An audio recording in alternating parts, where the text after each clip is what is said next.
G'day guys, how you doing? I'm here with this fantastic bass.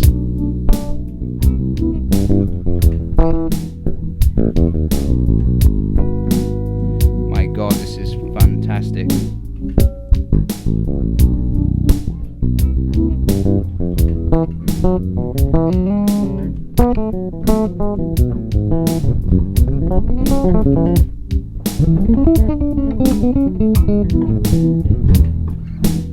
This is a Blade, a Levinson Blade B25 from about 1997, I think, judging by the back plate here, neck plate. I think what this means is it was made in 1997, and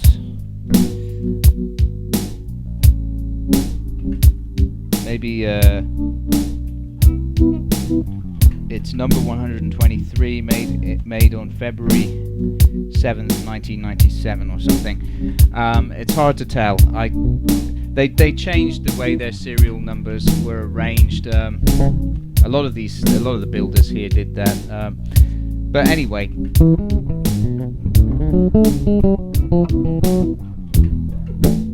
Right now I'm on the rear pickup, and I've got the this is a very interesting preamp. I'm not going to pretend that I completely understand it, but what I've garnered from playing this thing is that you got your volume and your balance as normal, and these are not switches either, they're just normal dials.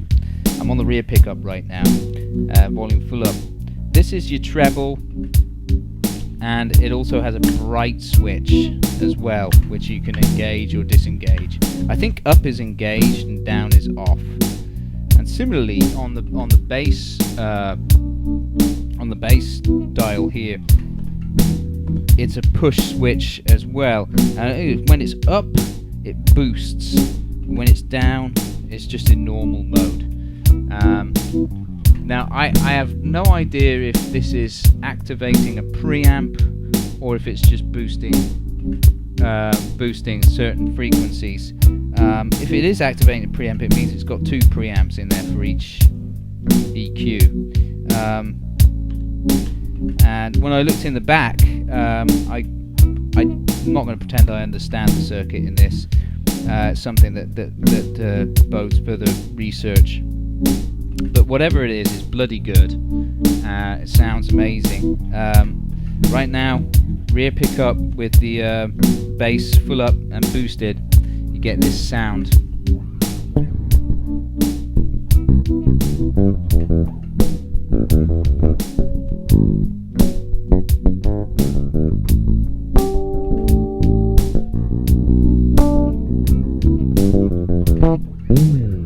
It's gorgeous.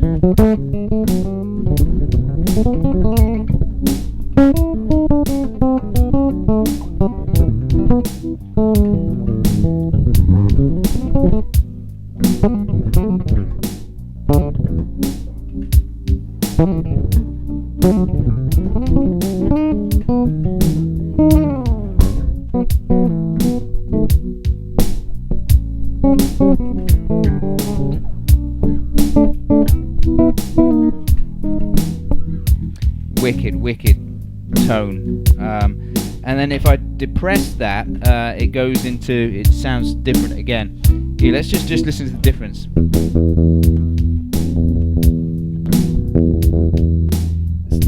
I think this boosts the mid frequencies or something.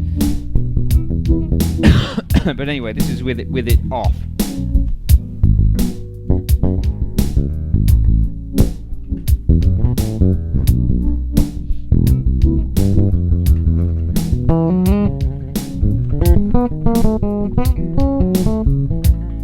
With it on.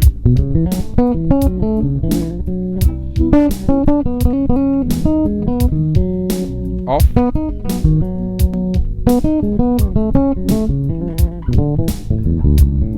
You can hear that there's quite a significant difference in the tone there. And then now if I bring in the treble on this, and I'll have that on again on the rear on the bass dial there. Oh, it's very bright, and then if I boost this, if I depress this switch, it comes up again.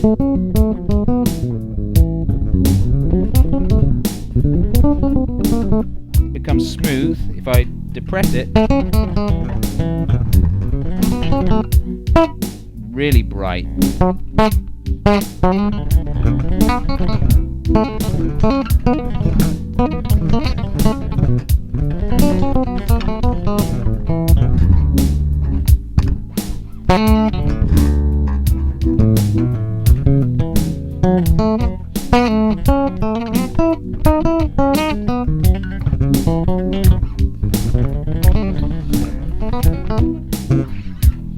So, you know, there's a lot of sound you can get out of this thing. And if I just set this at midway,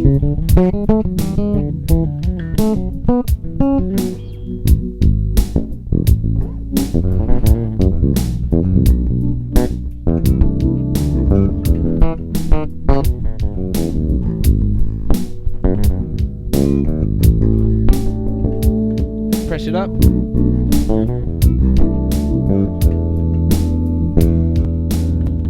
You can hear definite difference there. Okay, so that's the rear pickup. Sounds absolutely bloody awesome. You can get that honk if you want it. You can get a really crisp, clear sound if you want it.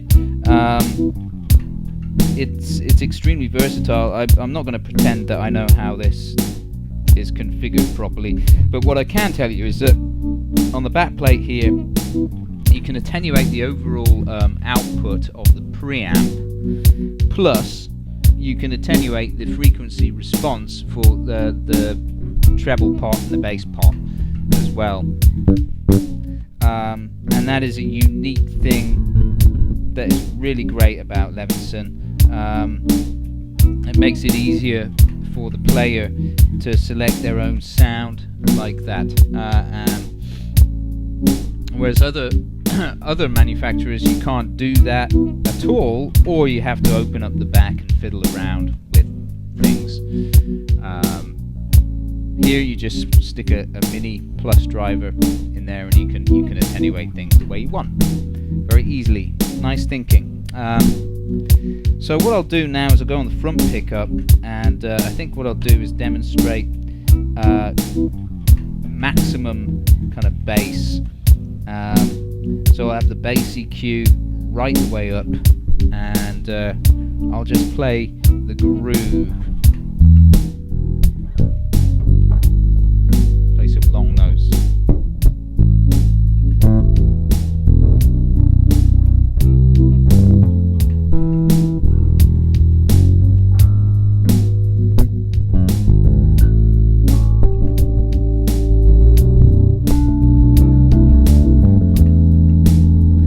Record that as well, just for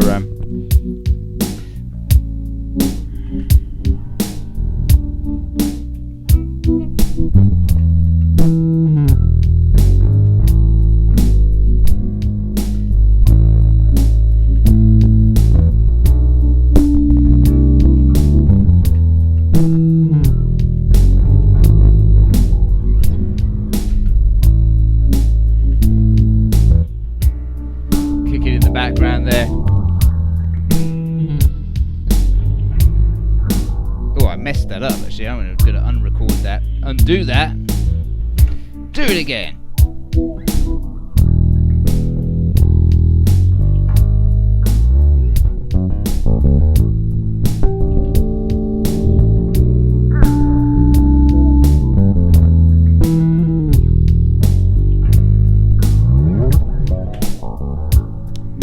That's better. Alright. So, I mean, and also one thing we haven't looked at is how that sounds when this is depressed.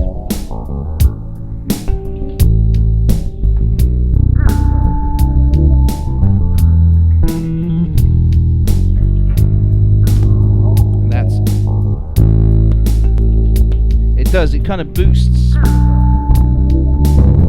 I think either that is the preamp, either that is active passive, or it's just bass boost. I'm not entirely sure, but whatever it is, it sounds good, right? That's what matters. So let's see how this sounds for a bit of slap. I'll just introduce a little bit of treble. I'll turn with the bright switch on. We'll have the bright switch on.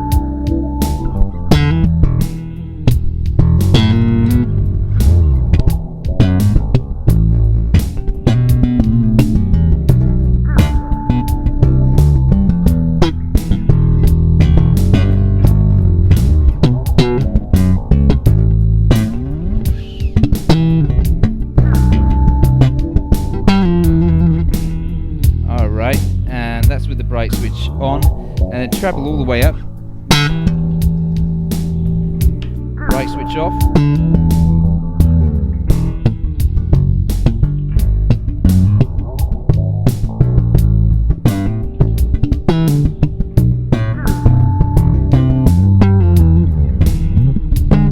You get the idea, right? It's bloody powerful, and so that's really useful. If you want to go from just a nice balanced sound that's not too bright, you just keep this up, and then if you want to get really slap happy, just depress it, right?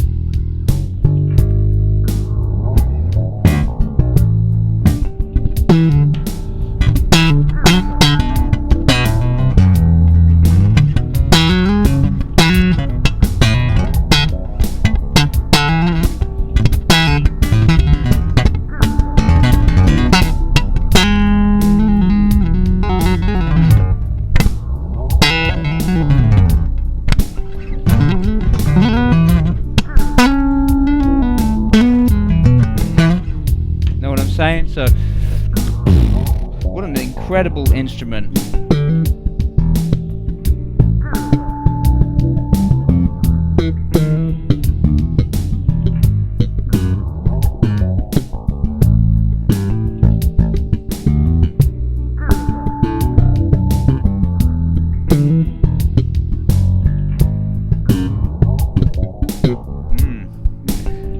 It's really now I'm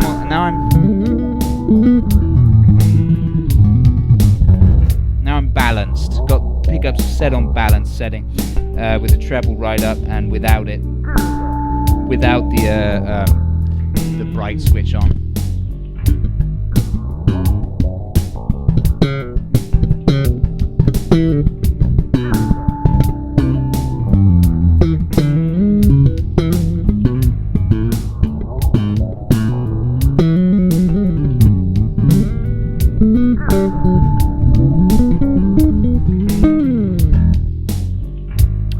Wow.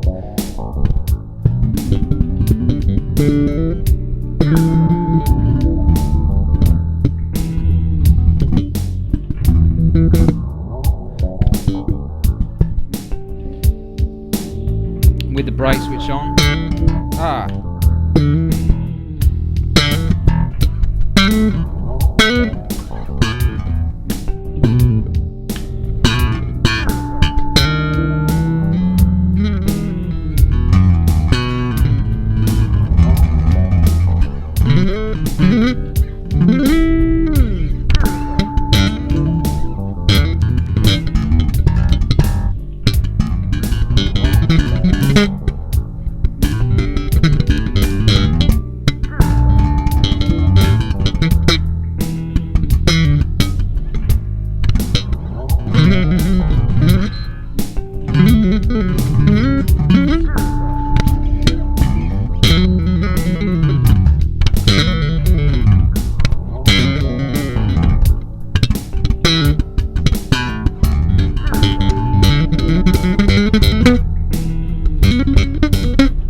It's nuts. It's an insane instrument, and I've always loved the blades. And shut this up. And in Japan they were made by Tune. These are both made by Tune as well. And what I really like about the build quality of Tune, it's up there with everyone else, all of the top builders in the world, and in Japan as well. They make some incredibly fine instruments. That 6-string over there, I've got up on eBay as well, but I like that so much. I like the neck so much and fretboard so much. I've been using it mostly on gigs, duo gigs, that is, because it has great response up and down the neck. I can do chordal stuff, and I can support a soloist with comfort on such an instrument. So I've always found Tune to be a really good build. And this is the thing about the Japanese instruments. They all have unique selling points, and I don't think I like one better than the other. They all have unique selling points, and they come across in different ways, just like Gary Levinson did with his preamps. I mean, that's a USP, and it's a great one. I don't know any other basses that have the ability to attenuate the tone so easily like that. And I certainly find that the blades have one of the crispiest and just a really well defined sound from the preamp there, and the pickups too, which everything is original on this instrument. There's nothing that's been changed. It's a 1997 Levinson blade B25, as I said, and one of the features I love about this is its fretboard. The rosewood fretboard is nicely rounded. The edges, it's more rounded than this Tune, for example, or that Bacchus, for example. I mean, those are nice and comfortable. They don't have any sharp edges or anything, but I mean, they've gone an extra mile with this. It's lovely, and the bridges is nice too. You don't see these bridges around much anymore. They've been discontinued by Goto, but it's the one with the I forget the model number, but it's got these interesting saddles with the kind of nodule that goes down into the groove, which has been actually cut through the base plate of the bridge there. It makes for a very stable bridge, and good resonance.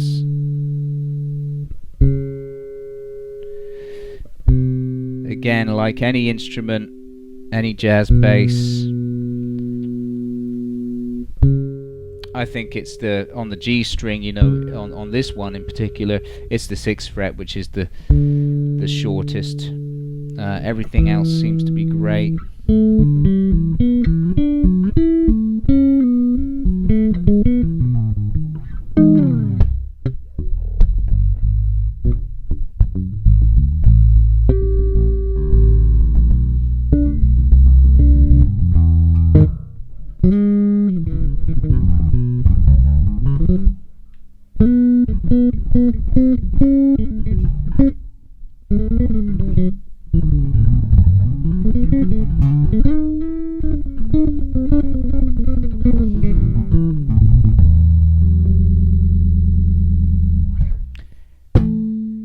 Yeah.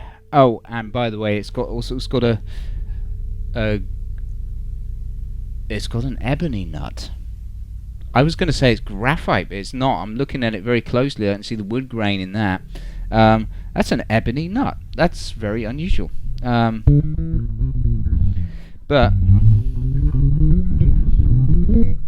I guess when you think about it, using ebony for a nut has been done traditionally for hundreds of years with classical instruments. So why not? It's a very hard-wearing wood, of course. There's no reason why it should be any better or any worse than using a bone nut, and it's beautiful. So there you go.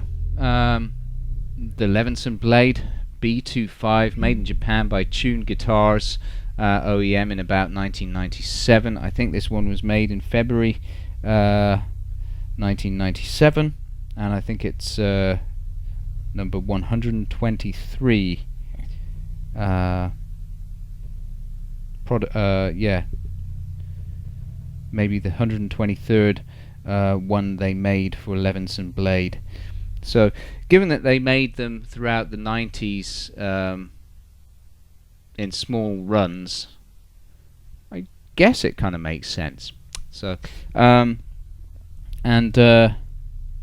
light ash. Just reiterate the words: light ash body. It's beautifully figured, two-piece that is, and one-piece maple neck.